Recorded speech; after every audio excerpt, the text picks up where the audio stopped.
Do it live. All right, what's up, distinguished DGent Nation? I am Steve, Big Bucks Beta, coming at you live on YouTube at Distinguished DGents Podcast. Joining me, as always, is my partner in crime, my co-host, Jason Money Mansmann. Money Mansmann, how was your holiday weekend, and how did it go for you? Well, betting-wise was good. Being a Bills fan, not so much.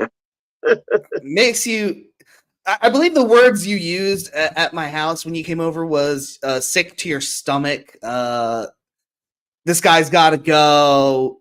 Fuck it, burn it down. I mean, Yep. Now that you've had a couple days to recuperate, what are those still the same thoughts you have? Like, what's it like right now with Bills Mafia? This is the first year in like the past 4. I'm so happy they're on the bye. Like, I am thrilled that for 1 week I don't have to think about this fucking team. I'm like, I mean, obviously the recap video, we'll get into that game. There will be some fucking histrionics as always. But yeah, normally I hate the bye week. I'm like, shit, the Bills don't play. Fuck, this week's going to suck. I'm just looking forward to watching competent football this week and just enjoying life and not thinking about this team that now basically has 4 weeks left in its season. So, yeah. I don't know if we're going to be watching some competent football. I know we've had a couple look ads on these lines. A lot of like wonky matchups if you ask me about week 13, but I think we're getting a little ahead. We watched that game together. We watched my Broncos game. That was fun to watch despite the refs being terrorists there. Also, the referees being terrorists in the Bills game. Yeah. And also the referees being terrorists in Houston and Jacksonville. And I think you're going to see where I'm going with this, but I'm going to start off with this. The referees, once a fucking again, they get zero accountability for these blown calls. Zero accountability. In games where they have partnered with sportsbooks and have sponsorships with the league. I mean, for Christ's sakes, I think it's New Orleans. They're the Caesar Sportsbook Stadium now. Like, you have these partnerships, but you have these referees make these terrible penalty calls in multiple different games that actually affected I would argue that it legitimately affected the outcome of how these games ended. And you start to wonder, like, for me, this is like strike 2. If this shit keeps happening again and again and again, is this going to get to a point like where it's like UFC with their officials? It's just not bettable anymore because you just don't, because literally if it goes to a decision, you just basically have no idea whether you're going to win or lose your money. And not in the sense of gambling, but it's just like you could have a guy, like, for example, in UFC who wins 3-0 and it's clear as day, but these judges just fucking take it out of their hands. The other guy wins a split decision. You're just like, what the hell is going on? Like, this makes zero sense. This needs to be investigated. Nothing happens. Once again, with the NFL, so many personal fouls, especially the Monday night game when the guy had his helmet literally fucking broken. And instead of penalizing the guy who was punching him in his face, they penalized the other guy, give him a 15-yard personal foul, and threatened to kick him out of the game. That was literally my scene of the week that like illustrates how bad the refs were. The guy's literally standing there with his broken ass helmet, and like after they called the penalty, and it's like, look at my helmet. I have no helmet. Like that's where we're at. And yeah, I mean, I hope not.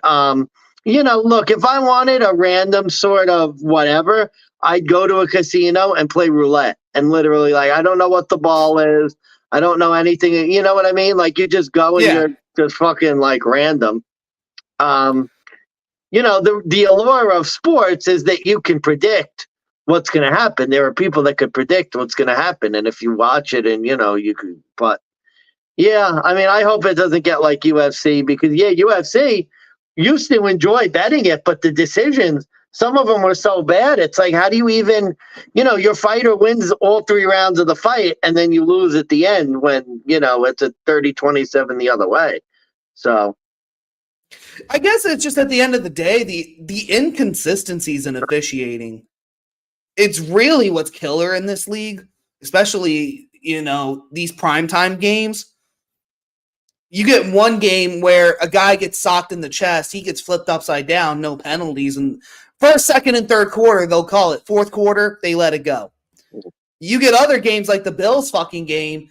Josh Allen, hate to say it, takes a flop, 15 yards. Terrible. And then right in overtime when he legitimately gets like dragged down by the collar of his shirt, no horse collar, just nope, clean, nothing you can do.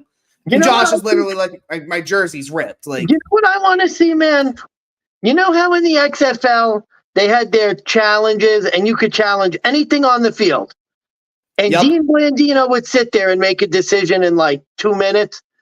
The NFL and in real time, it wasn't like behind. There was no like you have to wait through the commercials. No, you literally saw behind the scenes. You saw Dean Blandino in action, working through, seeing what the hell to do. Like the NFL can't do that. And again, I'm not talking about ticky-tack pass interferences where it's 50-50 and maybe the grab. I'm talking about some of the like if you watch the Houston-Jacksonville game, bro. Yeah. I mean, guys literally were getting called for pass interference. Like their hand was on the guy for half a second and nothing. Literally, it was like tap, up, pass interference, the illegal contact. I mean, the Josh Allen horse collar, the Monday night play. Sometimes the missed holdings are, the Broncos play too. It was a big 3rd and long, and the guy gets hit clean in the chest with the guy's shoulder from Denver, and they call 15 yards unnecessary roughness. And it was like, it just got to a point where you're like, what the fuck are these guys on defense supposed to do? At this point, change it to like, I hate the comments where they're like, change it to flag football, but literally every time they throw this flag on a clean hit, you kind of start to see their point of view where it's like, why the fuck aren't they playing flag football at this point if you're just going to throw the flag every time the quarterback gets hit? Yeah, I don't get it. Man. For real. And it seems like some teams get like all the fucking breaks. And yep. We're going to get to that. We're going to get to those. Real quick. You know what else I want to see? I don't know if it's out there. There's a thing in MLB. They will evaluate the umpires after every game, like their strike zone, and like make a determination. And that's how they decided that like Angel Hernandez was so fucking bad with all the missed calls, because he would literally like have, 2 less outs per expected or like 2 more outs per expected and like cause a difference in runs of like 2.2 runs a game for one team or the other. Like, I think they need to start doing that with the NFL refs. You bring analytics into it, blown calls, and there's probably some refs who literally it's like 17 points above expected in penalties. Like Jacksonville won that game based on penalties. They had 2 drives where they were off the field, 4th down. There's the flag. A holding, I guess, on the defense. Here's a 1st down. I think we're jumping ahead here, but like you said with the Jacksonville, but overall, like these fucking refs, they need to get their shit together. The NFL needs to like start investing with all this fucking money they're getting with their sports books sponsorships. Start investing in this fucking like analytics. If the XFL has better replay analytics and better replay calling than the National Football League, there's a problem. Yeah. And that's the thing that kills me. Real quick. And like you said, if the MLB at the very end of the day can at least come out and say, you know what? Yeah, we know this game ended this way, but here's the report card and the umpire. You were right. They suck. That could affect something maybe down the line on whether this guy gets rehired or not, or whether he comes back the next season. Yeah. Yeah. And that's, I mean, the last point, you're 100% right. Like, we've seen it with the XFL. Honestly, they did those reviews. It took a grand total of 2 minutes. And no offense, like, we're not talking about the plays that are 50-50 sort of shit. I mean, there are plays where it's clearly like, you're at home, you see it on the Jumbotron, and it's like, well, how the fuck did they miss that call? Like, there's just no excuse why these aren't challengeable plays, and they have a guy sitting in a control room who could go and say, yeah, it looks like Josh Allen got torn down by his horse collar, and look, half his fucking jersey's missing. I think that should be a fucking penalty. come on, guys, it's really not that hard. But that's it for that. Like I said, if they can get it together, then I think the NFL can too. But they need to stop being stuck in their old ways. We're 10 minutes in, though. We only have the Sunday and the Monday night game for the Week 12. We check out our last episode for our quick recap of the Thanksgiving games and the Friday night massacre of the New York Jets. But speaking of massacres, Tommy DeVito and the New York Giants. We're going to start off with this shit show of a game and knock this out real quick. Giants win at home 10-7. Not because of Tommy DeVito really doing anything spectacular. Missed field goal by the New England Patriots to tie it with 30 seconds to go. This game was exactly how I expected it to be. The only difference was I kind of expected New England to be on the other side of the ball in this instance. God, I don't know. It's like clearly this has to be the end of Bill Belichick, but do you think that after this game he just hangs it up mentally and just tries to get to the end of the season? Once again, Mac Jones gets benched. Clearly, this coach has no fucking clue what to do. I think he should give up.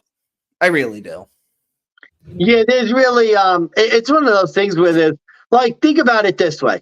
Bill Belichick can't tarnish his legacy.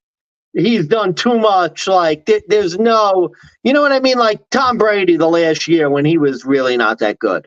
Like there's nothing Tom Brady could do to tarnish his legacy. There's nothing that, unless Bill Belichick did like 5 years of this shit, like there's really nothing he's going to do to tarnish his legacy. It's just to the point now, it's like, what do you have left to accomplish? Why keep doing it? You know what I mean? Like this team is so far away from competitive. It's really, their quarterback situation is dreadful. I mean, absolutely dreadful. Their quarterbacks are garbage. And Mac Jones is a colossal bust. He's as big of a bust as Zach Wilson, although Zach Wilson was the number 2 pick. But yeah, he's no good. Bailey Zappi threw a bad interception too late in the game. And, you know, Tommy DeVito, say what you want about him. You know what he didn't do? Throw a bad interception to lose the game. Nope. He moved the ball a little bit, at least enough to get 10 points. I mean, say what you will about DeVito. I know with the Giants. You know what? The Giants are 4-7. The Chargers are 4-7. Like, there were a lot of teams that had high expectations that are fucking 4-7. And the Giants with Tommy DeVito at quarterback are right there. The Jets have 4 wins. Like,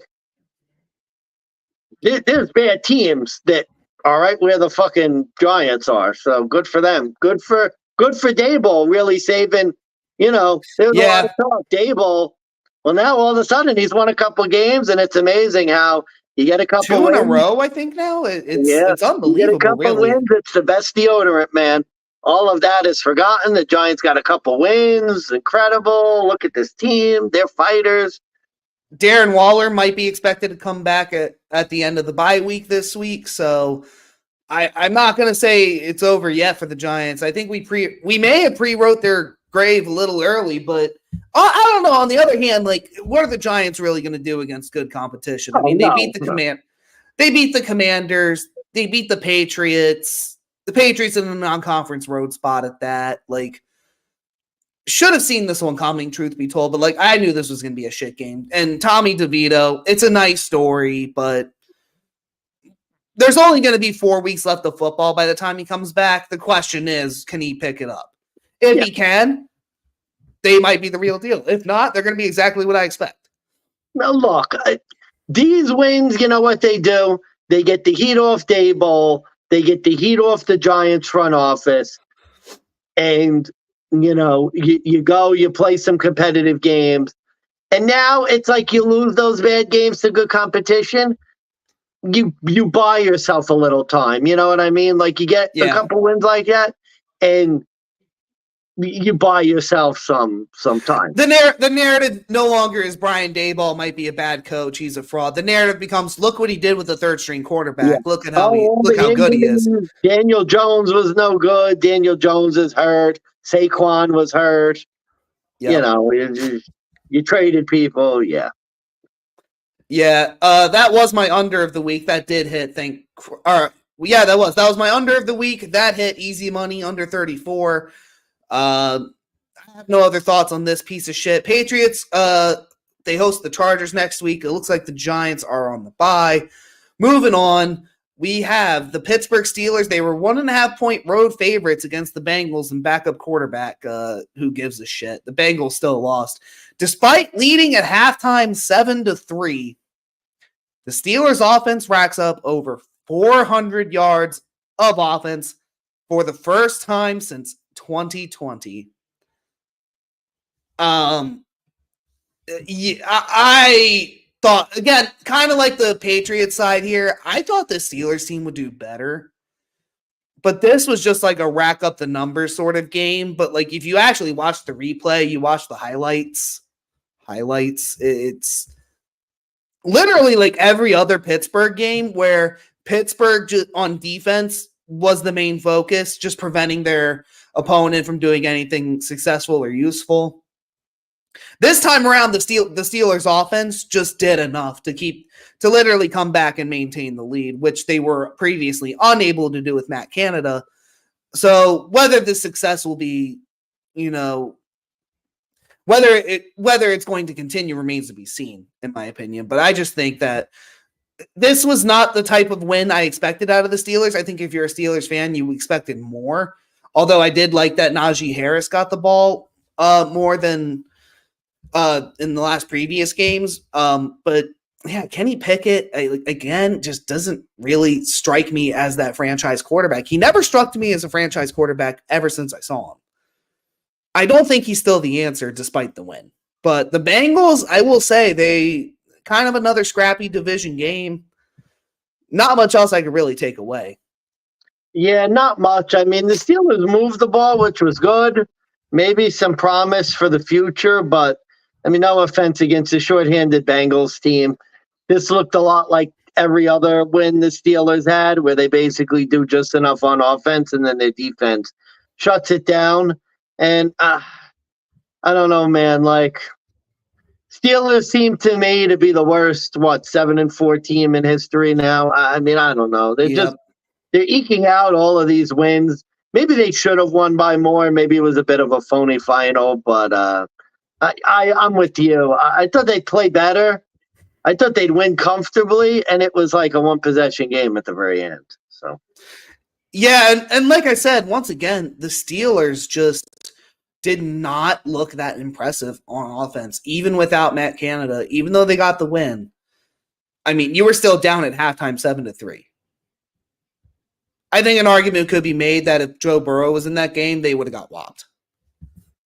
Yeah. But yeah, other than that, didn't really have any other handicap in that game. Didn't have too much stake in it, thank God, but I did handicap that one perfectly. Steelers to cover, the under once again. All right, unfortunately, one of my best bets here did not hit. This was my over of the week. The Carolina Panthers travel to Tennessee. Carolina, no fucking clue what the hell they're doing anymore. This team is just a straight up dumpster fire. Will Levis, though, kind of like I said with Kenny Pickett, didn't really look impressive. But I'll leave this one to you. Like, I don't know if we really saw too much of this game. What was your grand takeaway, though, like as far as what you saw? Panthers suck. Yeah. I really thought there would be a little. I mean, I don't know. I thought there'd be a little more on the Tennessee side because they could run the ball, but they didn't Derrick Henry, 2 touchdowns. I mean, yeah, Derrick Henry, 2 touchdowns. Unfortunately, they had no passing game I mean, I don't know. It's weird. I didn't really see the game all that much. It just seemed like one of those things where it's like, Tennessee's cruising. It's 17-10. Oh, I guess Tennessee is just going to win. And yeah, I think Tepper firing the coach. And then did you see the news that came out? I did. Yeah, I wanted to get your thoughts. We thought Houston, something like we thought Houston was going to take Bryce Young, and we wanted C.J. Stroud. It's like, what the fuck is going on with that shit? Yeah, it was something along the lines of like Chicago had the first. and Carolina had the second, right? Or I forget how the hell it started, but they're literally, the way the guy made it sound like there was absolutely no need to trade up. And they did it anyways. Or wait, I forget what the fuck it was. I can't really remember how the draft went, but the way he made it sounded like he didn't need to trade up to get Bryce Young. And that they were originally going to get CJ Stroud, but they just fucking, literally the guy like fumbled in his words like I'm doing right now and just goes, well, the process was what we did. The process is what we did. If I'm a fucking free agent head coach, Carolina is the last place I want to go right now. Oh, hell yeah. They got nobody. Because if you think about it, like, number one, there were a lot of people that thought they should have kept Steve Wilkes last year. Oh, yeah. And then you're talking about, oh, yeah, we have a quarterback we didn't even – like, honestly, Bryce Young, he's probably a one and done. I mean, because if you think about it, if the owner's saying they didn't even really – or suggesting they didn't really even want him, I mean, you might get a new coach who's like, yeah, I'll come here. I'm drafting my own quarterback. Like, I'm getting Caleb Williams and fuck Bryce Young. Like, he could go to a salt mine for all I care. I mean, this could be the Josh Rosen thing all over again. It might be. My only concern with the Caleb Williams situation is that he still hasn't declared for the draft, and he only has like a month and a half left. So there's a possibility. Number one, he shouldn't. I mean, would you blame him? No. Carolina doesn't matter. Yeah, you want to be the next Bryce Young to be thrown to the fucking wolves, and I mean Bryce Young, his career may be over already. He's going to be a backup for the Jets. He'll be third string to Zach Wilson like next year. Oh God, don't even say that. That's just come on. I would start Bryce Young over Zach Wilson. Like Jesus Christ. Well, I know it's not that much of a difference, but you could make the argument like Bryce Young is no good, man. 10 points against Tennessee. Not what you want. Definitely not what you want. I mean, again, very pathetic performance. Only 194 yards. No interceptions, though, but Will Levis only had 185. That game was strictly running. I mean, that was no passing touchdowns whatsoever. I think the highest receiving yards was Jonathan Mingo on the Panthers, 60 yards. Unfortunately for your guy, Adam Thielen didn't see shit that game. Yeah, I think that might be the move. They might be going young. I think there might be a movement. Yeah, I don't know. Again, not too much really else I could take away from here. I really expected more scoring, to be honest with you, because both these defenses just tended to really give it up to shit teams and shit performances. But this time, like, oddly enough, I think both defenses showed up. It was just who could do more, and the answer was Derrick Henry. Yeah. All right. This is the game we really got to get into, and I know we kind of did it earlier in the recap. The Jacksonville Jaguars, they got it done against Houston in Houston for the first time in forever. They won 24-21. I know we already talked about the ref situation, so I'm going to give the hot take here because I did watch the final 3 minutes. Houston has zero answer to the blitz. You watch that game, and if you give CJ Stroud enough time, or if you let him escape from the pocket, kind of like Justin Fields, the only difference is CJ Stroud knows how to throw the football. Houston had zero answer for the hurry up. Their 2-minute drill was awful. It was awful. That 2-minute drill, literally, not even because of the one penalty that Jacksonville got, ironically enough. I think that's the only reason they managed to make it to the 50-yard line. But their hurry-up offense, when they're trying to rush the hike, their O-line just got murdered every time. And CJ Stroud, you have 2 sacks in a 2-minute drill, you're not going to win a lot of games, period. And I know a lot of the refs, I know a lot of it was bad penalties, I know a lot of it was play calls going back, especially on scoring potential game-changing decisions. But I don't know, man. At the end of the day, I think if you need to be a great NFL quarterback, you have to win in spite of the refs. And this was a 2-minute drill. The refs were just letting everybody do what they want, and you literally did nothing. And you put your kicker on the 58-yarder and gave him a shot. Really unfortunate ending. But Yeah, my hot take is this was a rookie coach move. This was a rookie quarterback move type of game where you literally could have won it. You had every chance. You just didn't do it. So pretty disappointing, but I had a feeling Jacksonville was going to do it. Like I really had a gut feeling. I didn't think it would be this way though. Yep. So it's hard to evaluate because the refs did so much on Jacksonville's side. It's hard to even evaluate like the game. Although I will say this. I think maybe we got a little carried away with Houston. This was a team that lost to Carolina. I mean, their offense at times in that game looked really fucking bad. Really bad. Their offense did not look good in quite a few situations in that game, to tell you the God's honest truth. And CJ Stroud looked like he was limping a bit towards the end of the game, took a couple hits. I mean, if that's a thing and he's in any way banged up, like you could kiss that team goodbye. But even CJ Stroud has come back down to earth. I mean, he had that one big game, that career game that sort of like made him everybody's darling. And I'm not saying that CJ Stroud's like a bum, but I just think he's coming back down to earth. And let's be honest, like for Houston to be a playoff team, CJ Stroud needs to be Jesus. If he plays like a mere mortal, like this team's not good enough to overcome that. So that was really, I think, the lesson for me in that game is that maybe we overvalued Houston a little too much coming off the CJ Stroud sort of miracle games. He is still a rookie quarterback. He's going to have his downs. And I mean, like, I will say Houston's game coming up, let's just say I have my eye on that one.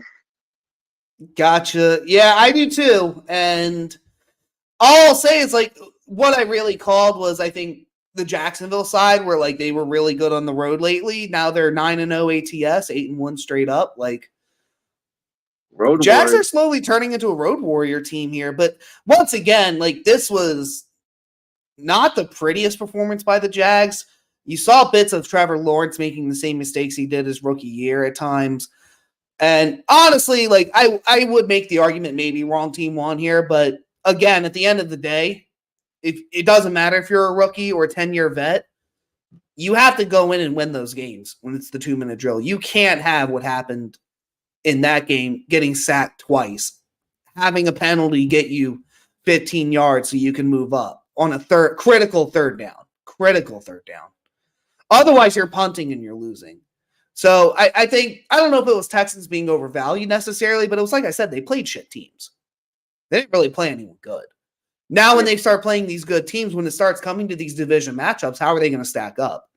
And I just think, like, especially with the way last week went, it's a common thing. You have to win in spite of these refs, not because the refs give the other team the win. You have to find ways around it. Yeah.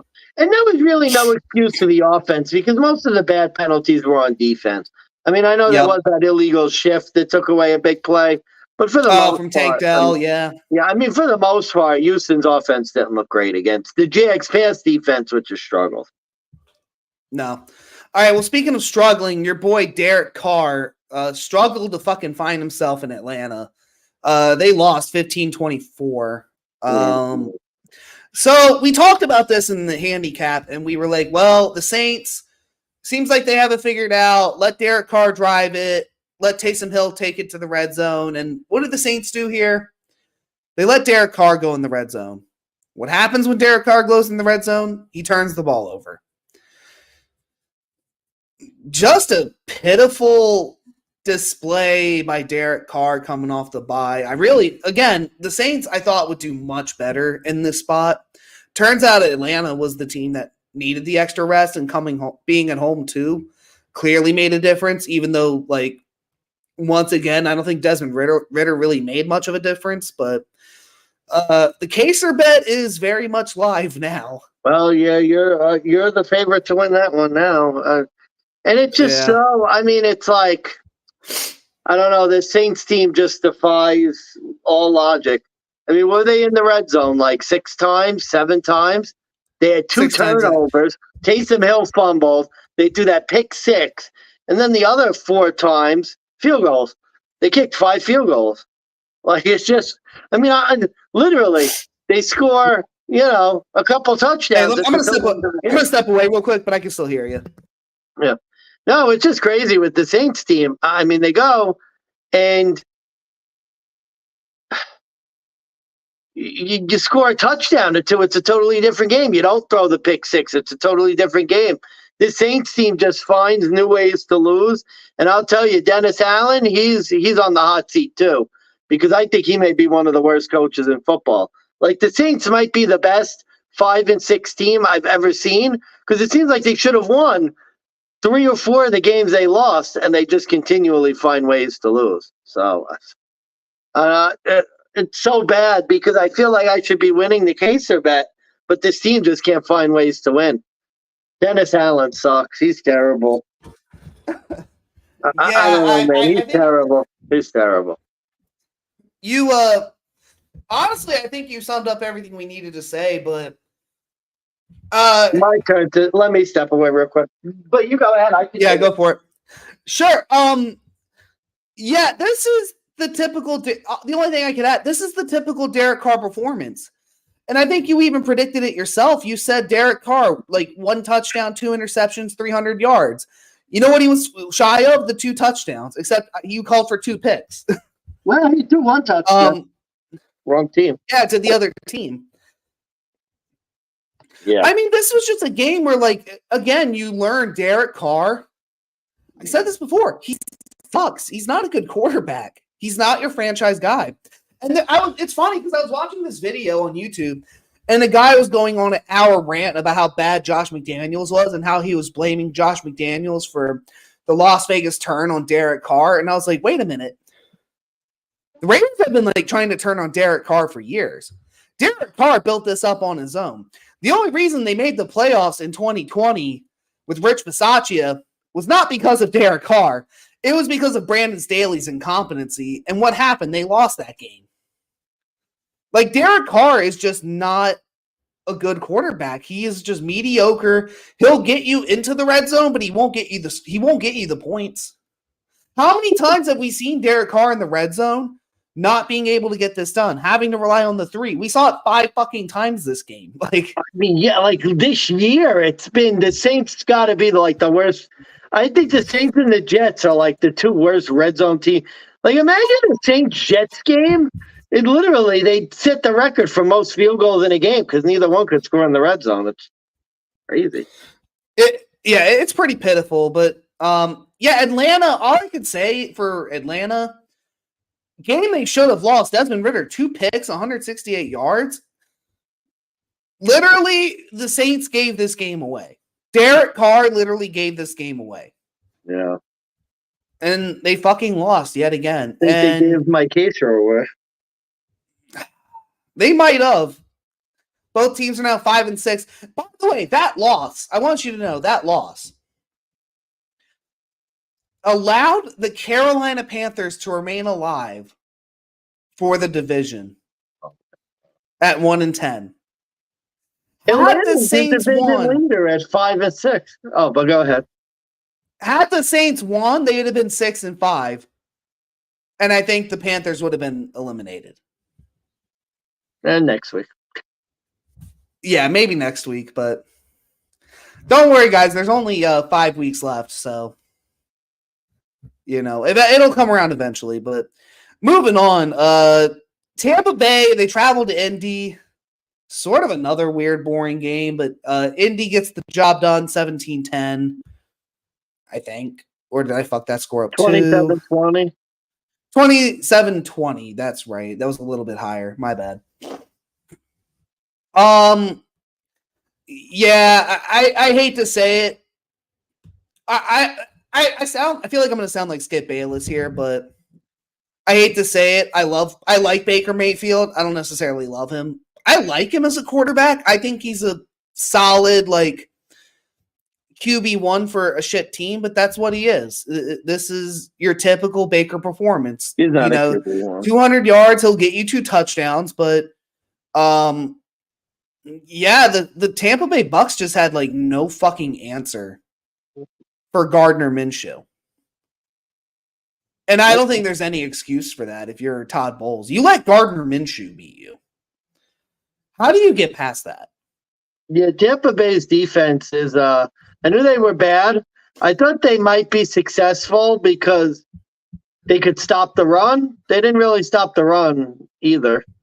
So they didn't Nope. really do anything in that game. Couldn't stop the pass. They didn't Couldn't stop the the pass. run. Couldn't do anything. Jonathan Taylor, 2 touchdowns, 91 yards, out for the next 2 to 3 weeks to get, I think, thumb surgery. Now you get Zach Moss back in there, but Zach Moss is arguably just as good now for whatever reason. So Ex-Buffalo Bills. not worried about the Colts there. Michael Pittman, 100 yards. Like, I don't know. Like, I don't understand how if you're Todd Bowles, you expect to have a job next year. That was my overall take. You lost to Gardner Minshew. Yeah, I think it's the end for Todd Bowles, and it's crazy because you know who Baker Mayfield would be a great quarterback for? Who? Cleveland Browns. Like he would be a great quarterback for them. A guy who could get you like 200 yards, a touchdown, play a game manager type game, make a few throws. Like that's basically what the Browns need. And well, we'll get to them. Oh, and don't worry. We're going to get to the Browns here in the next 2 games. You're going to love the news that I get to present to these people for this one. But first, we have to go over the NFC West matchup of the week. It was the Arizona Cardinals hosting the LA Rams. And for the 9 millionth time, the Rams beat the Cardinals in a bloody fashion, 37-14. NFC West system play. You don't even argue it anymore. No, here's what I'll say, and this is what was unexpected and what I think we do need to talk about. Not the Matt Stafford 4 touchdown passes. Kyren Williams right off the IR. Welcome back, young man. Welcome back, this stud. I mean, what else is there to say? Like Kyren Williams. There was a sharp that was talking about Kyren Williams having a monster day, and yeah, he's dead on, 100%. Arizona worst rush defense of any team, arguably. And Kyren Williams didn't even get a rushing touchdown. They were all through the air with Matt Stafford. So Matt Stafford had a big day. This was, I think, for the Rams, like, I think to keep their playoff hopes alive, this was a much-needed win, and you had to do it in this fashion. I'll tell you what, man, the Rams, especially Vikings, big loss. I'm sure we'll get to them. The Seahawks, we talked about them before, big loss, and they got a tough schedule. The Lions. I mean, like the NFC playoff race, if you're a Rams at 5-6, you got to start asking yourself. The Saints can't tie their own shoelaces. The Vikings lost. The Falcons suck. I think if you're the Rams, wild card is looking very alive. Yeah, like why not you? I mean, you are right in it, and you get a couple more wins. You're very much alive. God, could the Rams be a playoff team this year? That'd be nuts. That would be nuts. I don't know. I might look into those playoff odds because I know the next game we're gonna have a lot of thoughts on. The Rams, I think next week play the Brownies. I think right. The Brownies at home too. They're at home against and. Yeah. And Arizona is going to Pittsburgh. Not what you want to be if you're Kyler Murray. Can we say one thing really, Kyler Murray? Can we stop talking? I don't want to hear about Kyler Murray being good anymore. Like, how many times do we need to see this? 14 points against the Rams defense. Come on, man. Like, enough's enough. The guy sucks. I mean, can we stop with that? Like, please? How many times? I always warn people about, like, it's a system division play. Like, and to be honest with you, Kyler Murray with the division system play, like last week, the turnovers, that was his excuse, which you can't do. Like, you know what it looks like? Josh Dobbs. You know who Josh Dobbs is? We saw it on Monday Night Football. A backup quarterback. Fun story. We had a good time. It's over. No, look, this week, what I will say is the Rams, and let's be honest, I called this earlier. The Rams were the better team this year. The better team won. if Kyler threw like 5 picks, had 2 fumbles, 2 of them were pick sixes, yeah, Kyler Murray sucked. But like, he did what he could. I know I'm not saying he's the best. We need Kyler Murray to start next year because I could already see the Kaser bet. We'll do a bet like quarterback rating 15. Oh God. You put your money where your mouth is. Is he above average? I might even give you a little. I might go like down to 18th. Like he'll definitely be one of the worst 18 quarterbacks in the league. Like there's no question about that. That would be tempting. I'd look at that, but no, I mean, like I said, the Rams, they just had a really good game. Dominant offensive performance from Sean McVay once again. Typical division win. Not much else to really take away. But other than that, I did fuck that up. That was... Oh, yeah, that's right. I did fuck that. That's okay. I thought I had an overplay here, but I didn't. I played the under on this one, but... No, Rams were a good win. Probably should have played it heavier, but it is what it is. But all right, my Denver Broncos, 5 in a row. They win, but they kind of once again beat a shitty team. I hate to say it like that. They beat the Browns 29-12, dominant fashion. But, I mean, like we said this weeks before, and once again, like, on one hand, they didn't turn the ball over. They played it smart. The defense was dominant. Yeah. And that's how they got the win. On the other hand, like, this was another game I mentioned where the refs really tried to get in the way. They really tried to affect the game. A lot of bad penalty calls in that game, in my opinion. But the difference was, I think the Broncos managed to get ahead and win in spite of those calls. Unfortunately, Dorian Thompson-Robinson did get a touchdown. He also went out with a concussion. So we did see PJ Walker, but yeah. Didn't make a difference. I don't know. I don't think it made a difference. I like what the Broncos are doing. I need to see them do it against a more dominant team because, like I was telling some people at work, like, yeah, I'm happy with the 5 wins. It's nice to see the positive record once again for the first time in forever, but let's be honest. Let's look at who we beat. We beat the Green Bay Packers in an ugly game. We beat Patrick Mahomes literally at his worst, physically and mentally, because he was sick with the flu. We then beat the Buffalo Bills in the most bullshit fashion because of not because we had a dominant game-winning drive. We shanked a field goal, but they fucked up more. They found a new way to fuck up, and so did we. We're going to talk about them. Don't like don't you worry. We win that. We beat Minnesota on a game-winning drive, but let's be honest, we barely beat Josh Dobbs. Not really much to write home about. Now we beat Dorian Thompson-Robinson, basically, in my opinion, a third-string quarterback for the Cleveland Browns at home. Like I said, this was a game where the Broncos just didn't fuck up enough to blow this game. They did everything right on offense, and they literally just made DTR try to beat them in the air, and they couldn't do it, and that was the smart play. This is what happens when you have competent coaching at times, and I really like what I'm seeing from the Denver Broncos, but like I said, I'm still pretty hesitant, not gonna lie. Like I want to see what they do against like a real competitive who's the team. 5th team you beat in a row? I know before the Chiefs. Who was before the Chiefs? Green Bay. It was Green Bay, Kansas City, Buffalo. Yep, Minnesota, Cleveland. I mean, I think Denver is going to be a playoff team, bro. Like, they might be. You could say what you want about like the disgusting ways they won some of these games, but they're winning. They're making the playoffs. Bills are a 500 team you knocked out of the playoffs.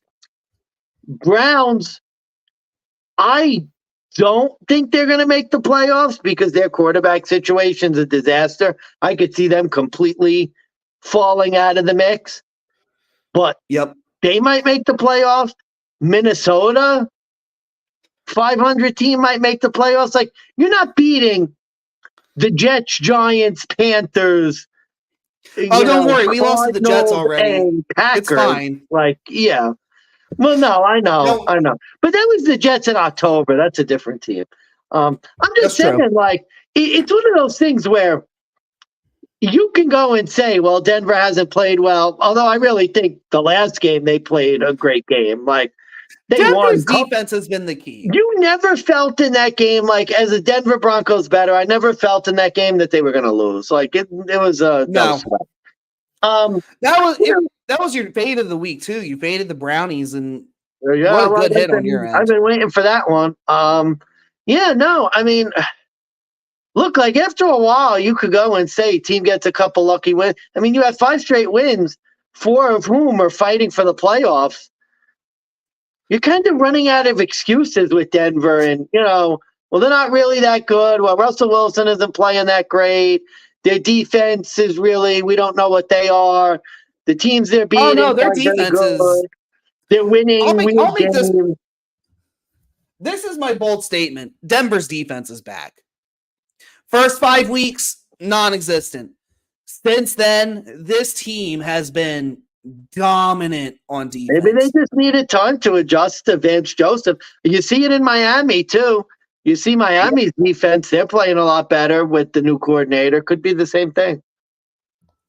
That's my hope for what it is, and not that it's the bad quarterback play. I think we're going to learn a lot next week when Denver plays on the road. But I'll say this. At Houston. That's an AFC eliminator game, baby. Very big, very important game. I think they said if Denver wins this game, they have like an 80% chance to make the playoffs. If they lose, it goes down to 14. So this is a huge important game. Denver has been winning the turnover battles, if you notice. Like, they've been getting a lot of interceptions, a lot of key fumbles. And I think that's just what they need to do to keep this up. Russell Wilson, I hate to say it, he really can't be relied upon as much anymore to go and win games in the 2-minute drill, albeit he did it against the Minnesota Vikings. That was very nice to see. But I think Russell Wilson's too old, and he's just not that quarterback anymore. You can rely on him to get the 40-yard scramble. You need Russell Wilson to play game manager. Don't screw up. Just get the score when you can get it. Make the right play. If you need to take the sack, take the sack. And lo and behold, like Russell Wilson, he's not putting up the most spectacular numbers.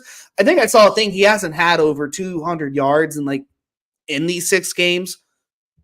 He's fucking winning, though. He still throws for a touchdown. Told you, man. I'm a Denver Broncos fan.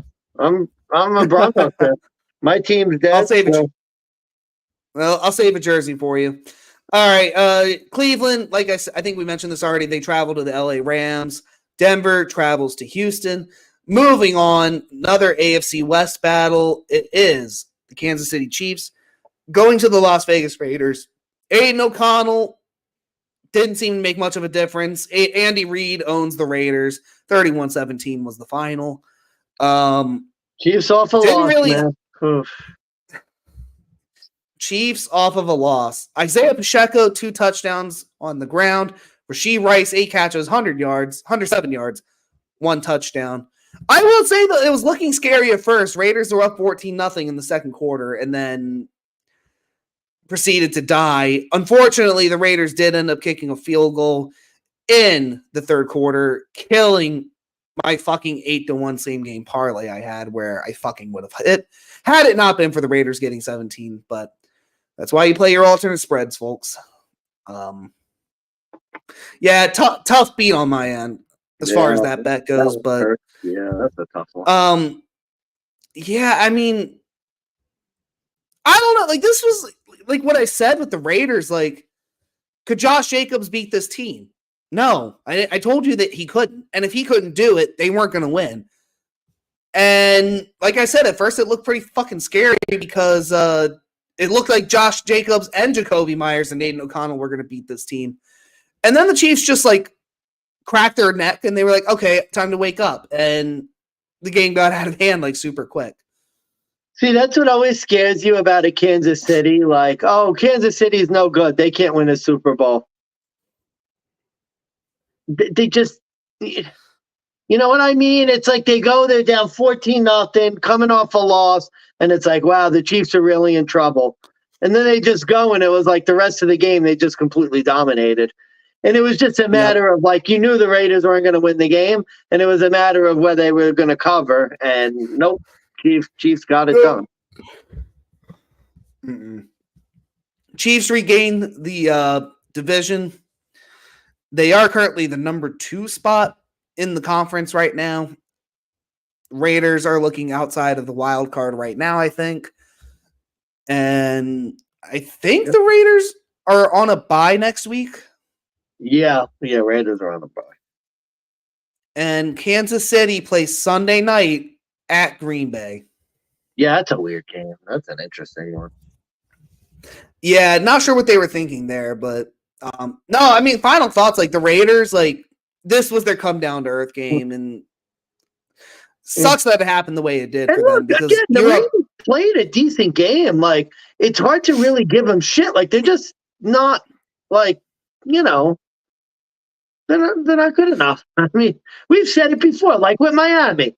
They played a tough game, not good enough. Played a tough game against the Chiefs, not good enough. Like, it's just it.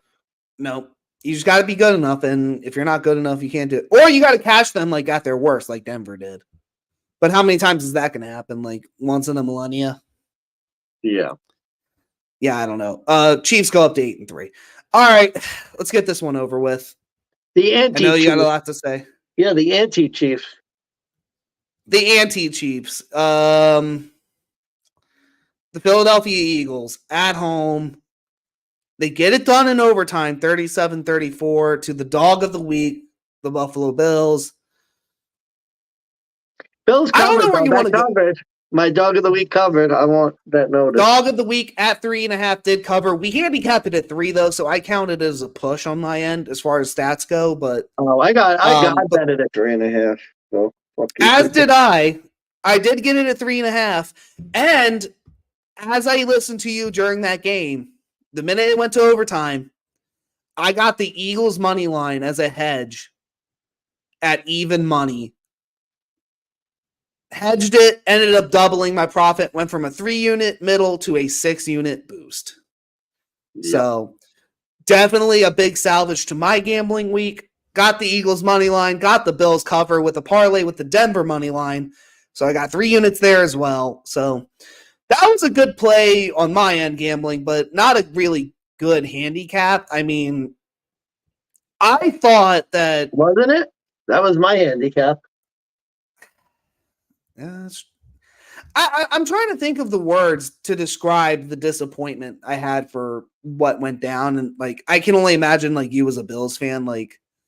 Actually, I saw the emotions you were going through, so I know them quite well. But trying to convey them in, like, a calm, solid tone is just next to impossible. So let me propose this. What do you blame them most? Is it the refs? Is it Josh Allen? First off, these Bills fans, the refs lost us. You just shut up, okay? Just shut the fuck up, stupid donkeys. Okay. This is, by the way, this is my last Bills rant of the season. I'm not doing this every week. This is it. This is my last Bills rant of the season. When you look at the Chiefs and you look at the Eagles, and the Eagles had a terrible first half, and they were behind, and they were down, and it looks like they might get blown out of the game. You know what good teams do? They fucking win close games. Do we really need to go through the list? Sean McDermott. Boy. Of blown bullshit, fucking stupid losses. This year, the Eagles game. 12 men on the field against Denver. Giving up a last-second touchdown to Mac Jones. I forgot about that. Even better. Week 1 against the Jets. Oh, yeah. Zach Wilson to Garrett Wilson. Loss in overtime. Josh Allen, 0-6 in overtime. Let's go to the past. Let's see. The win game. Hail Murray. Okay, hold on. Let me time you out there. How do you count the win game? Because it's another game where literally you lost when the other team had no passing. Another bullshit failure loser game that you somehow managed to blow with a team that had no quarterback. Patriots win in last? Did they win in the last seconds in that game or no? I'm pretty sure it was, again, the Bills tied it late and the Patriots ran it down for a field goal. Again, the Hail Murray, 13 seconds, the win game, the wild card game where you lost in overtime back in 2018 against Deshaun Watson when the two Bills defenders sacked each other. You know how many fucking games this team has fucking lost? The Hail Murray, the Vikings helmet catch. Look, last rant of the year. The Bills are not a good team. I knew they were going to lose because you've seen it happen so many times. And in late game situations, they just find ways to fail. Gabe Davis runs the wrong way. Although you can't really blame the offense. 34 points. Josh had an interception, his 8th straight. Hard to blame him. 500 total yards. The defense. And Gabe Davis, and by the way, Gabe Davis did make it up later in the game to get the game. I think it was the game-leading touchdown in the red zone. So the defense cannot get a stop when they need it. They get soft. They're pussies. They're scared. They have no stones. You can add the Bengals no-show game into the list of McDermott fail fucking losses. So the point is, this coach is not a winner. This team cannot win close games, and this has been 5 years. They can't win close games. I think they're 2-5 in close games again. And the 2 they won, let's be honest, they should have lost to the Giants. That was a pass interference in the end zone. We all know it. They should have lost that game. And the Bucks game only looked close because the Bucks got a garbage touchdown in like the last 2 minutes. And honestly, I'm surprised they didn't drop the onside kick so they could have lost that game too. But that's the difference. So again, to put a bow on it, the Chiefs, the Steelers, the fucking Eagles, they're always winning close games. They're always winning games they're not supposed to win. The Bills are shit because they cannot win a close game. And if you can't win a close game, you're not a playoff team. The Bills aren't a playoff team. Last rant of the year. Done with them. Broncos country. Let's ride. Oh, God, don't do that. No, don't. Bro, that's where this team has put me. I'm going to root for your shit-ass team now. I'm jumping on the bandwagon. Bro, you sound like me last year with when I was broken. Like, that may have to be the clip. Bills fan broken. Just it is, man. All right. Yeah. No, let me cap it off with this. Sean, I hate to say it, Sean McDermott needs to go. I hate to say it because he's been one of the cornerstones of this Bills generation of success, but at the same time, there really isn't much success to talk about. He's been good enough to get them there, but he's not good enough to get the job done. And at the end of the day, quarterbacks who are good enough to get there but not get the job done, they don't last long. Coaches who are good enough to get there but not get the job done don't last long. Sean McDermott has not really done much as a head coach or really much in his past to really warrant a season going forward. You know where he'd be good? Carolina. He should go to Carolina, really, because he could build up that team. He's not a bad coach. He just is not a winner. He just can't. And there's a sharp who theorizes that the 13-second game broke the Bills, that they couldn't move past that game. And I don't think that's true because they had a lot of fails before the 13-second game. The Hail Murray, the 2018 playoff game where they blew a 16-point lead. I mean, they've had other fails before that. You have to wonder, is this Bills team just cursed? Maybe. Are they just unlucky? Maybe. I mean, there's no other justification for how bad. Like, my problem here is how many times has Sean McDermott been in the situation? And like you said, you see this every fucking time. The Bills just give it up. They don't get a stop. They don't ever seem to be able to get the fourth down. They let the opponent score, or they do some bullshit penalty. And I don't know if it's discipline. I don't know if it's just like the 2-minute pressure that Sean McDermott can't handle. Like when the lights are shining the brightest, McDermott chokes. And I would make the argument he chokes just as bad as like a Brandon Staley. Like when game's on the line, when they need you the most and you have to be the coach to outperform the other coach, you choke every time. It really is mind-blowing. And it's so crazy because Josh Allen always fucking seems to come through late in the game. Like, how many times has the Bills been losing and Josh ties the game up only for the defense to immediately give up a score to lose the game? I mean, this was unlucky with the 59-yard field goal, but we missed 2 field goals. They missed. No, that's bullshit. That is bullshit. I don't care that it was a rain game. That was Jake Elliott. He's one of the top 5 kickers in the league. That was not a lucky kick. That was good. It shows you, like, the reason why the Eagles are 10-1 is because that kick goes through. Exactly what you're saying. They make the plays to come back and win the game. They get a field goal scored against them, they score a touchdown the next time out. Like, it's just, if the Eagles got the ball first, they would have driven down the field and scored a touchdown, and we wouldn't have gotten the ball back. Maybe. I mean, you can make that argument. At the end of the day, like, my problem is, like, that quarterback rush that Jalen Hurts had to win the game. Jordan Poyer literally slips on his own fucking feet. I forget who it was on the other side, too, but, like, literally doesn't even try to tackle him, just tries to punch the ball.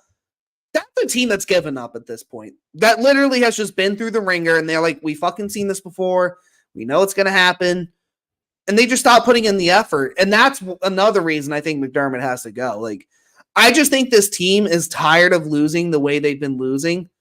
Josh Allen, as much as a problem as he has been, I don't think getting rid of him is the solution. You need to start fresh with a new coach regime, truth be told. Yeah, it's McDermott has to go. I mean, like I said, I was ready 2 weeks ago. Like, if Josh is going to play like shit, he could go. I mean, the turnover is very disappointing because it's now like a million straight games with a turnover.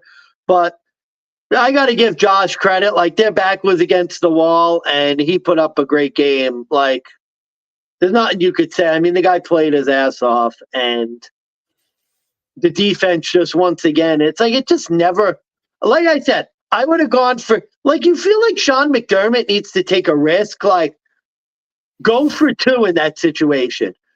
Go for it on 4th down to try and score a touchdown. Like, it really feels like there are times when it's just like he made the right decision going for the field goal, but I would almost be tempted, like, with how they were so bad in overtimes, like, I might go and just say, you know what? I'm not going to give the ball to the Eagles again because I know they're going to score a touchdown. I'm going to go for it on 4th down. And if we lose the game, we lose the game.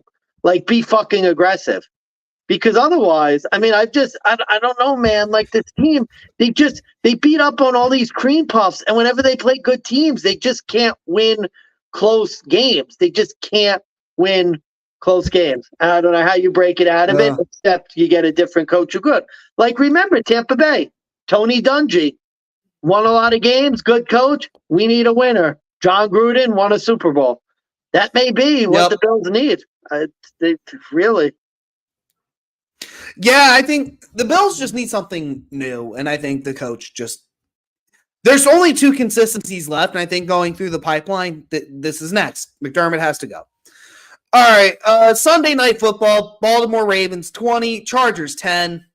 Speaking of coaches that have to go, Brandon Buttfuck Staley, once again, still has a job. Once again, close game. Once again, has an opportunity to take the lead. They choke away. Baltimore gets the ball with 3 minutes to go. Zay Flowers gets the second touchdown to basically seal the deal. Ravens win and cover. I really don't know how this fucking idiot Brandon Staley still has a job after that dumb performance. I mean,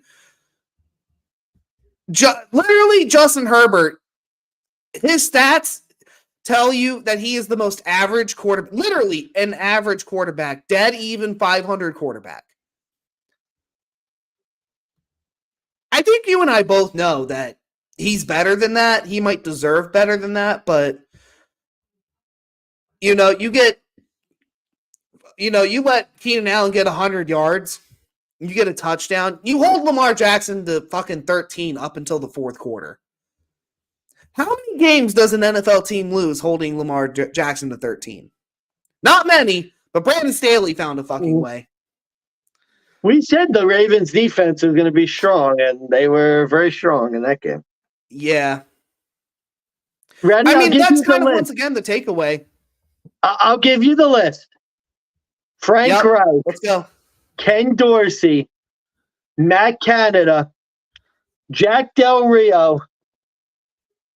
Those gentlemen have all been fired before Brandon. How does Brandon Staley still have a job? Like, I thought for sure he'd be gone after this game. It's literally like every loss is Brandon Staley fired yet.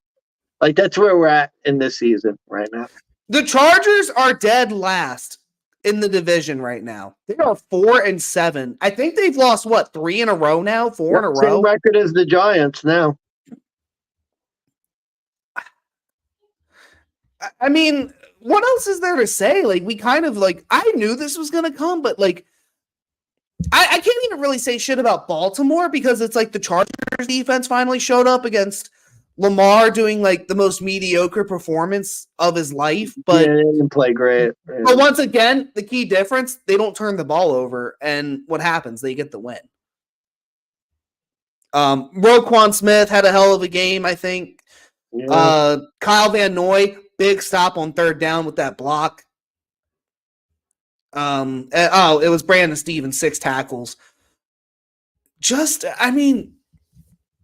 If you're the Chargers, do you just go into tank mode at 4-7? What do you do? How do you bounce back from another just gut-wrenching bullshit loss? Justin Herbert is the biggest fucking loser in the 2-minute drill I think I've ever seen. This guy, every time. Well, that's why if it's me, honestly, you know what I'm doing? Brandon Staley's hitting the curb. Kellen Moore is my interim coach. And I want to see what this team looks like with Kellen Moore. And I'm going to make a decision. Is he my head coach for next year? Or am I looking for a new coach? I mean, unless Jim Harbaugh's going to the Chargers, which he's the hot name that everybody's sort of going to be talking about. Unless he's going to the Chargers, otherwise, you're right. You're literally just playing out the string now. I mean, there's really nothing to play for. No, I don't get it. And my last point I'll make, too, is if you're the Chargers and you're letting Brandon Staley call defense, why hasn't somebody like the GM stepped in and said, hey, maybe don't do this because you're not fucking winning? You're 4-7. You're one of the worst ranked defenses in the league. Maybe you shouldn't. No, let's yell at the fucking press. Let's tell the press to stop asking questions because, you fucking suck and you're on a losing streak. I really hope this fucking guy is fired. Okay. I can't fucking. I'm going to say one thing. The fucking Bills, of course, to ruin my Christmas Eve, played the Chargers Christmas Eve night. On Peacock. If Brandon Staley is still the coach and the Bills lose a fucking game to Brandon Staley, I am doing a midnight mass fucking live stream from my basement Christmas morning and going to go on a massive rant, which will literally, it may be my last rant on earth. I'm going on a fucking massive. If the Bills lose to this fuckhead, I can't even think about it. I'll get mad. But yeah, Brandon Staley. I would hope you call into a Bills Mafia radio on YouTube and just Here's $20. I want 20 minutes live, uncensored.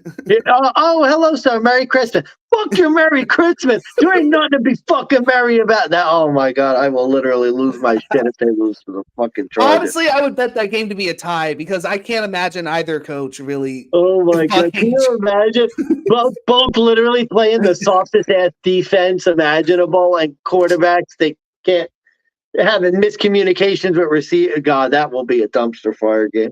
That'll actually be fun. I feel like that could be comedic. Bills will have like 8 losses at that point. We might have to do a Christmas live stream of that game. That could be a fucking drinking game right there. That could be a shit show. Yeah, I won't wake up Christmas morning. But yeah, last game.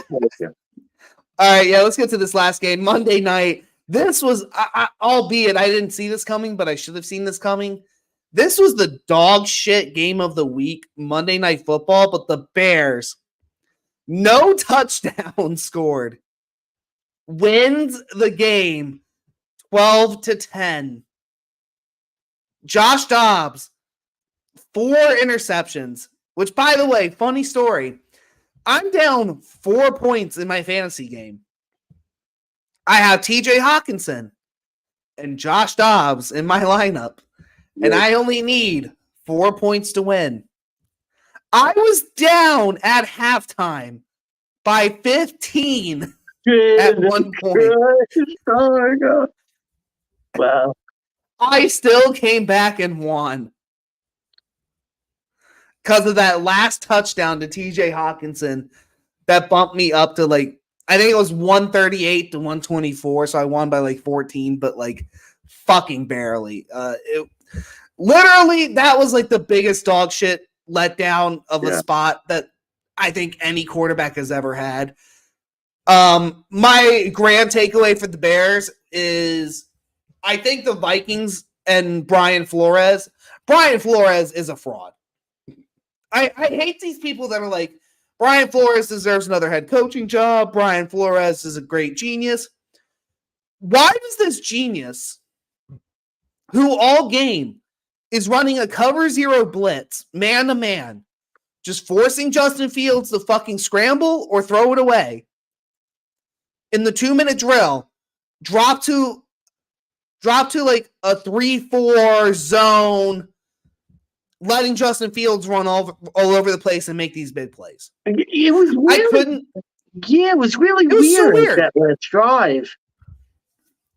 Like, Brian Flores, all game is just cover 0 blitz. We're going to fucking come at you. We're going to let you know we're coming after you. Stop us. And every time they couldn't do it. The Bears had no touchdowns. No touchdowns. And they still win. Yeah, that was really weird because it's hard to blame the Vikings defense because it literally seemed like every time they got to stop, the space head fucking threw another interception. That was Mr. Alopecia, whatever you know. I saw he went from the astronaut to the astronaut. Mr. Little Bill. Grown up Little Bill threw 4 picks. That's oh man. Yeah, that's all I can fucking say. No, Grown up Little Bill fucked this up. The last drive, right? He goes from like he's playing this soft ass zone. And then they get to the 40 and it's like a 3rd and 2. And he brings this bullshit cover 0 blitz, leaving a guy across the middle wide open to get like 25 yards and basically seal the game. Like, it was so weird, the timing. Like, he plays soft zone till the end and then does like this random cover 0 blitz, just completely not disguised at all. Just really like a weird, very weird, like, situation. It was weird, but it was weird, but it was working all game, and then the 2-minute drill comes up and you just abandoned it. But essentially, too, they disguised the blitzes so well early in the game, and then it was literally like the most obvious soft zone ever, and then cover 0 literally with everyone on the line of scrimmage, where Justin Fields could see that the blitz was coming. Like, if anything, that would have been the time to drop back and like fuck with his mind, but instead it was just a really weird decision. really weird play calling at the end. And the Vikings offense was donkey poodle shite that game. And now they're talking about Nick Mullins might be the quarterback after the bye. Yeah, that was the rumor I heard. That's what I forgot. I forgot to mention your Cleveland Browns rumor. DTR is in concussion protocol. Taking the QB1 snaps is none other than Baltimore favorite Joe Flacco. I can't believe this guy's still in the league. The Browns are a look ahead 3.5-point road dog. I mean, I know PJ Walker isn't good, but Jesus. I would take PJ Walker over Joe Flacco right now.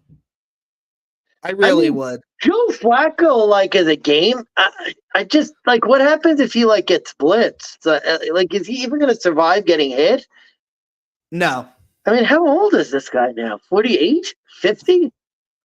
40? I mean, 70? Doesn't matter. Yeah. Wow. I don't know. But anyways, it looks like Nick Mullins may or may not be in. They will redetermine that after the bye week. I'll go over my final numbers real quick. I know we got to get going here, but overall on the week, I went 11-4-1 ATS, 11-5 on the money line, 9-7 on the over/under. Currently sitting 54% on the spread for the year. Oh. I haven't been keeping track of my numbers, so that's okay. That's I'll take okay. your word. I've been a bad co-host. Bad co-host. Although I will say, my dog of the week, finally, I've broken out of the stretch. My dog of the week and fade of the week both covered.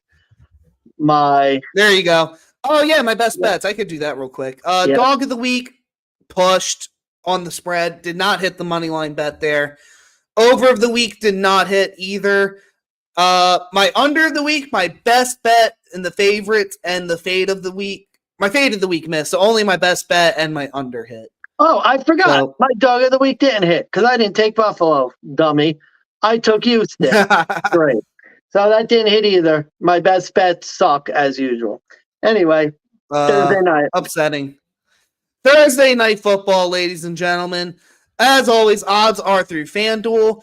And we have this week for week 13, starting off, we have the Seattle Seahawks traveling as a 360 road underdog to the Dallas Cowboys, minus 460. Spread is currently listed at minus 8.5 in favor of the Cowboys, over under 47.5. Money Mansmann, I'm going to defer to you on this one. My handicap is sort of weird all over the place on mine, but I want to get your thoughts first. Right. So I am not confident in this game at all because all my best bets lose. So I am not confident in any game this week at all, ever. Dallas, best ATS team in the league. They're trending upward. They've been killing teams at home. They've won 13 straight there now. They're going up against the Seahawks team, let's be honest. They're playing their worst football of the year. Geno's been banged up. I have no faith in the Seattle offensive line. Now, it is interesting. The Seahawks have covered 8 straight as underdogs against the NFC East. So there is some numbers to get behind the Seahawks if you're interested in doing it. Not me. I played against the Cowboys at home last week. That didn't go too well. There's really no reason to fade this Cowboys team at home. And especially they're playing great football. The Seahawks look like they're limping to the finish. I don't think the Seahawks are going to make the playoffs. And I could really see them getting demolished. 9 of their last 10 home games have gone over. And I think if you like Dallas, you're expecting them to put a whooping on the Seahawks. So I'll go Dallas over here as my plays that I am not confident in at all. Fair enough. All right. Weirdly enough, when I originally started handicapping this, I had this pegged as a Seahawks upset spot originally because I thought it was Dak coming off Thursday night Thanksgiving. This is a team he's only beaten once in his career. But when you take the deeper dive, they were games against Russell Wilson and the Seahawks. Now it's Geno Smith, who's 0-2 straight up in ATS on Thursdays with the Seahawks. You also look at Dallas, who's won 4 straight on Thursdays. They've covered 3 in a row. As you mentioned, Dallas is at home. That's the big key. Seattle just dropped their 3rd straight on the road. Dallas has covered 6 straight at home on top of their 13 straight wins. I hate the line jump movement because it's jumped from 7 on the early look ahead, went all the way up to 9.5. Now we're back down to a middle at the 8.5. Truth be told, though, I don't think it matters. The Seahawks have just been really bad in this road underdog spot. 1-6 straight up, 2-5 ATS in their last 7. And Geno Smith playing through an injury against this Cowboys defense, I think normally would be begging to be an under game. The Seahawks have averaged less than 17 points in their last 7 as road underdogs, but truth be told, the Cowboys, they're going to score 46 if they want to. 9-1 on the over in their last 10 home games. I kind of like you said, I expect a whooping here. I expect the Cowboys to just not take their foot off the gas pedal. Cowboys over is my play as well. I wonder if the line changed. I wonder if it got steamed by the Sharps, and then there were Sharps that teased the Seahawks to think about it, at 9.5, 6-point teaser, you get 15.5. That's a real strong number. Oh. I wonder if that's what happened here. I mean, I don't know. It's kind of hard sometimes to read the line move, but I wonder if the Sharps steamed it at 7 because they really like the Cowboys, and then played teasers, 6-point teasers with the Seahawks plus 15.5, and they're trying to get a middle. Oh, maybe that could be it. Yeah, maybe. I don't know. The line movement was very it was very weird to see it drop earlier today, but no, I mean, honestly, even if it was still at 9.5, I think you still take the Cowboys here. I mean, 10-point win, that seems pretty plausible. Yeah, especially the way the Cowboys have been playing. And they're a team that, you saw last week, I mean, they're not going to have any mercy. And Seahawks offense just isn't playing well enough. I think they're 20th in scoring or something. That's just not going to get it done against this Cowboys team. Do we see Drew Lock in at halftime if Geno gets hurt again? Do we see Drew Lock? I mean, maybe. I don't give him much of a chance against this pass rush, though. It could get ugly. No. I don't either. And honestly, Dallas, the one good thing they've been good at, I think, is the rush defense. I think they're top 5 or maybe top 10. So, I think that's the key to beat Pete Carroll, stop the run. Think about it. They just lost to the Niners 31-13. Yep. I could see that again, but worse. I mean, I could see this 41-17 easy, right? Easy. Yeah, me too. I don't know. Hopefully it's another exciting Thursday game. That's all I could say. Like I've been saying all year, these Thursday night games have been dog shit. And I think the only other reason I was thinking about maybe taking the Seahawks to road teams, they're actually really good ATS on Thursday night, 7-4 ATS, but they're only 4-7 straight up. So it was one of those lines where I was well, Dallas will win, but is this going to be an ugly, close game? And I just don't see that happening here. I really don't. So, yeah, no, give me the Cowboys in the over for Thursday night. I got nothing left. Money Mansmann, do you have any final words before we sign off?